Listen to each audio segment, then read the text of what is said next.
नमस्कार दोस्तों, मैं नितेश मिश्रा और आप देख रहे हैं द इंडियन ओपिनियन। जैसा कि पूरे भारत में कृषि कानून लाया गया है और पूरे भारत भर में किसानों के द्वारा इसका विरोध किया जा रहा है। इस कृषि कानून का लगातार विरोध किया जा रहा है। दिल्ली के सिंधु बॉर्डर पर भी आपने देखा कि वहाँ पर तमाम किसान विगत 30 दिनों से डेरा डाले हुए बैठे हैं। इसी के साथ साथ यहाँ जनपद बाराबंकी में भी किसानों के द्वारा लगातार सरकार के खिलाफ प्रदर्शन किए जा रहे हैं। और जैसा कि हम यहाँ बाराबंकी में इस वक्त मौजूद हैं और हमारे साथ यहाँ पर मौजूद हैं रामजी तिवारी जी, जो राष्ट्रवादी किसान क्रांति दल से हैं। और यहाँ पर आज एक विरोध का अलग तरीका देखने को मिला, जैसा कि आप साइड की स्क्रीन पे देख रहे हैं कि यहाँ पर आज लोग मुंडन कराकर अपना सरकार के खिलाफ विरोध दर्ज करा रहे हैं। हमारे साथ मौजूद हैं इस वक्त किसान नेता तिवारी जी और हम इनसे बात करेंगे। प्रदेश अध्यक्ष हैं, हम बात करेंगे किस बात का विरोध। ये आपने विशेष तरीका निकाला, मुंडन संस्कार करके आप विरोध कर रहे हैं, क्या मंशा है, क्या सरकार से मांग है, आप बताएं इसके बारे में। देखिए है कि राष्ट्रवादी किसान क्रांति दल 2017 से किसानों,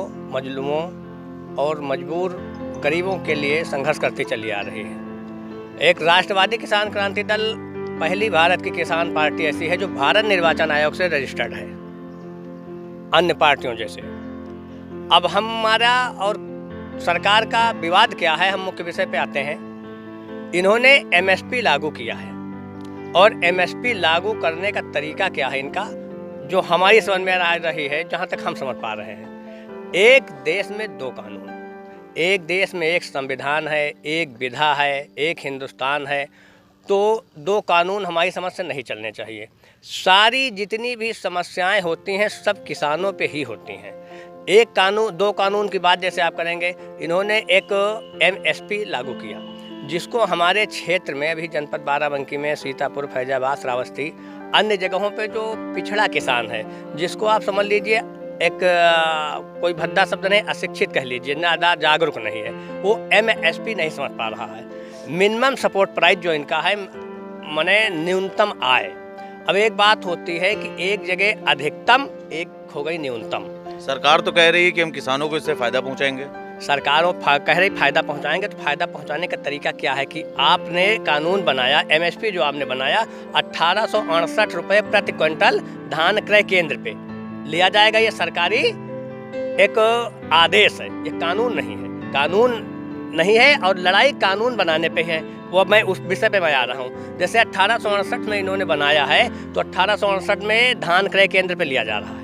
अब हम क्या चाहते हैं कि 1868 पे वहाँ लिया जा रहा है, 1868 में ही बाड़े पे लिया जाए जो छोटे छोटे आढ़ती हैं। 1868 में ही राइस मिलर्स लें। 1868 में, मैंने कहने का मतलब है कि 1868 से जब इनका एक फरमान है, इनका एक आदेश है, तो 1868 से तो न्यूनतम आय नीचे नहीं होनी चाहिए ना। अब इनके क्रय केंद्र पे बताइए इतने किसान जमा है, इतना धान रेगा हो रहा है, और बाहर जिस व्यक्ति की, लड़की की, बहन की, अदरवाइज किसी की शादी है और उसको इन्होंने 12 अप्रैल दे दिया है कि आपका कूपन में दे दिया, उसको ऑनलाइन का 12 अप्रैल को देंगे। शादी उसकी नवंबर में हो गई तो उसको तो 40,000 50,000 रुपये की ज़रूरत है, तो अब इनके यहाँ वो तौल हो नहीं पा रही है धान की। तो अब वो अगर बाहर बेचना चाहे तो 1868 में अगर बाहर बिक जाए धान उसका, जो इन्होंने बताया है कि 1868 का रेट मैंने सरकार दे रही है, तो बाहर भी मिलना चाहिए और सरकारी क्रय केंद्र भी मिलना चाहिए। सरकारी क्रय केंद्र की अभी मारामारी भी मिट जाएगी और किसान की समस्या भी हल हो जाएगी। क्या लगता है, आपकी बातों से क्या लगता है, सरकार का रुख अभी क्या है? सरकार किन बातों पे ये अपने इस नियम पे अडिग रहेगी या किसानों की बात सुनी जाएगी? देखिए, अब संघर्ष चल रहा है, किसान भी इतनी जल्दी हार मानने वाला नहीं है।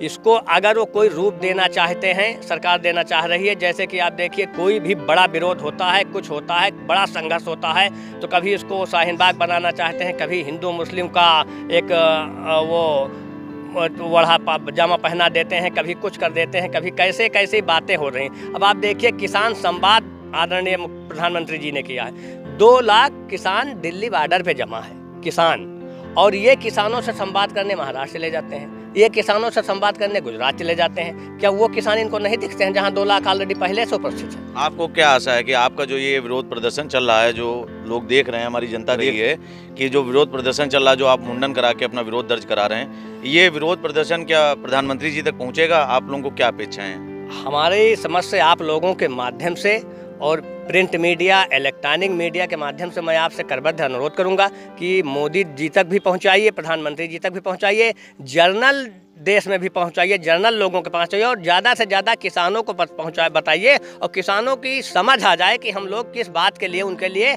संघर्ष कर रहे हैं, किस बात के लिए लड़ रहे हैं। अब एक कानून जैसे आप देखना होगा, हरिजन आयोग बना हुआ है, अल्पसंख्यक आयोग बना हुआ है, क्या ये किसान आयोग नहीं बन सकता है जहां किसान अपनी समस्याओं को दर्ज करा सके, कानूनी लड़ाई लड़ सके? किसान के लिए कोई आयोग नहीं है।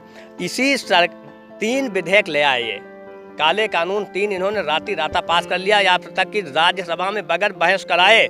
और राज्यसभा में कोरोना काल में जब सब कुछ कहीं नहीं हो रहा था तो इन 3 बिलों की आवश्यकता क्या थी इतनी जल्दी? बिल सरकार कोई पास करा दे और उसमें विपक्ष की कोई भूमिका ना हो, इस पर आप क्या कहेंगे? विपक्ष में कई पार्टियां हैं और जब कोई भी बिल आप ले लीजिए, जब कोई बिल पास हो जाता है उसके बाद विपक्षी पार्टियां तमाम तमगा लेकर खड़ी होती हैं, लेकिन जब मौके पर बहस करने की बात आती है तो वहां से वॉकआउट कर जाते हैं। ऐसे में विपक्षी दलों की क्या भूमिका है, इसके बारे में भी बताएं। ओवरऑल विपक्षी दलों की भूमिका ये है कि कभी कभी विपक्षों को गुमराह कर दिया जाता, बताया नहीं जाता है। जैसे राज्यसभा में बहस पे कई जगह पर वॉकआउट कर जाते हैं, तो वॉकआउट में तो इसका बहकाने का या उसका वॉकआउट करने का मतलब ये होता है कि वो समझ जाते हैं कि मेरी बातों को वजनता से सीरियसली ले ही नहीं रही सरकार तो उनको जब अपनी बात कहना होता है विपक्ष को तो इतनी तेज हल्ला हो जाता है, आपने देखा होगा, इतनी तेज मेजें थपथपाई, इतनी आवाज़ को दबाने का एक तरीका, जैसे एक दमन करने का।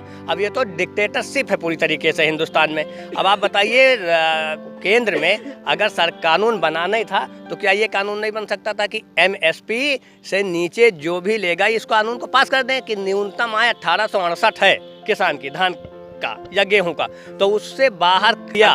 अगर राष्ट्रवादी किसान क्रांति दल जिंदाबाद जिंदाबाद जिंदाबाद जिंदाबाद। आप मान के चलिए कि अगर ये कानून बना दें लोकसभा में, विधानसभा में, कि 1868 हमारी न्यूनतम आय है और इससे नीचे बाहर भी अगर किसी ने खरीदा तो मैं दंडित करूंगा और उसको कोई ना कोई पनिशमेंट मिलेगा, कोई ना, तो अभी एक समस्या हल हो जाएगी। इसको कानून बनाए, हमारा उनका विवाद क्या है? तिवारी जी, अंतिम प्रश्न ये है कि किसान संगठनों का जो रहता है जय जवान जय किसान, लेकिन इस मौके पे देखा जा रहा है कि किसानों के सामने जवान आ रहे हैं।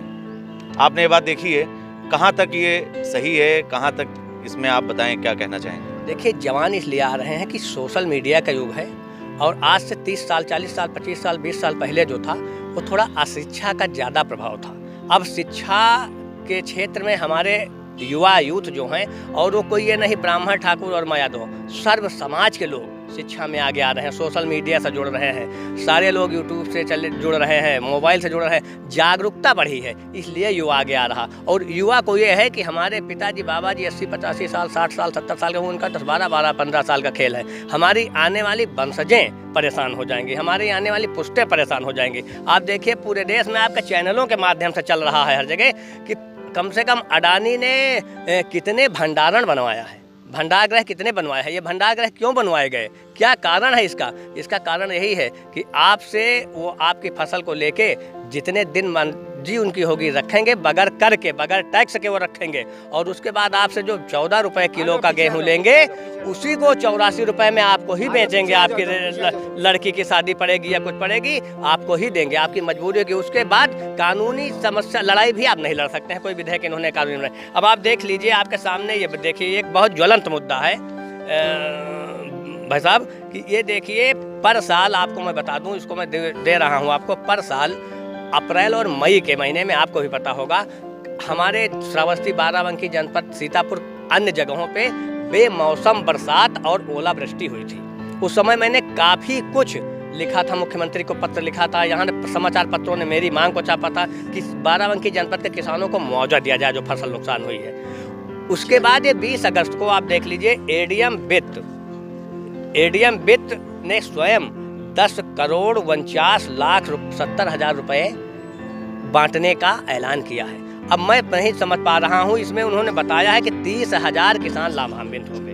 बाराबंकी को 10,49,00,000 रुपया शासन से मिला है, सरकार से। उस सरकार के धन को किस तरीके से बांटा जा रहा है। मैंने भी जन सूचना भी मांगा है, जन सूचना के अधिकार से मांगा, वो 10 करोड़ कैसे बांटा जा रहा है, किससे सर्वे कराया गया। हमारे जितने किसान यहाँ पे खड़े हैं किसी का सर्वे नहीं हुआ। अगर बाराबंकी दरियाबाद में मान लीजिए 30,000 अगर किसान लाभान्वित होंगे हैं तो उसमें 200-400-500 तो होंगे हम लोगों के, छोटे किसान बड़े किसान, खुद फसलें नुकसान हुई हैं। ये पैसा कहाँ गया, कहाँ जा रहा है, क्या हो रहा है, कैसी बंदर बांट है सरकार के राज में, और पारदर्शिता की सरकार चल रही है। तो इस आशय के साथ हम आज जिला अधिकारी महोदय का एक दिवसीय सांकेतिक धरना देके और जिला अधिकारी के माध्यम से, जैसा कि विगत दिनों में मैं उनको अवगत करा चुका हूं कि मैं एक ज्ञापन दूंगा 5 सूत्रीय, जिसमें जनता की जनरल समस्याएं भी हैं बाराबंकी की, सब लोगों की, और इसमें हम आगे भी इसके बाद अगर ज़रूरत पड़ी इस पैसे में और ये काले कानून के विरोध में हम आगे भी लड़ाई लड़ते रहेंगे, चाहे लखनऊ जाम करना पड़े, चाहे कुछ करना, चाहे विधानसभा। धन्यवाद तिवारी जी। आप थे तिवारी जी, राष्ट्रीय किसान क्रांति दल के प्रदेश स्तरीय नेता हैं, और देखिए यहाँ पर तमाम किसान मौजूद हैं और ये किसान लगातार कृषि बिल का विरोध कर रहे हैं। इनकी मांग कहाँ तक जायज़ है, कहाँ तक क्या ये बात रखते हैं सरकार के समक्ष, और सरकार अपनी बातों को मनवाने के लिए किस स्तर तक जाती है और सरकार के द्वारा अग्रिम क्या कदम उठाए जाते हैं, ये तो आने वाला समय बताएगा। फिलहाल ये देख सकते हैं आप कि पूरे भारत में जिस तरह से किसानों के प्रदर्शन चल रहे हैं, कहीं ना कहीं किसान तैयार नहीं है, सरकार की वार्ता से संतुष्ट नहीं है। जनपद बाराबंकी से कैमरा पर्सन अंकित वर्मा के साथ नितेश मिश्रा।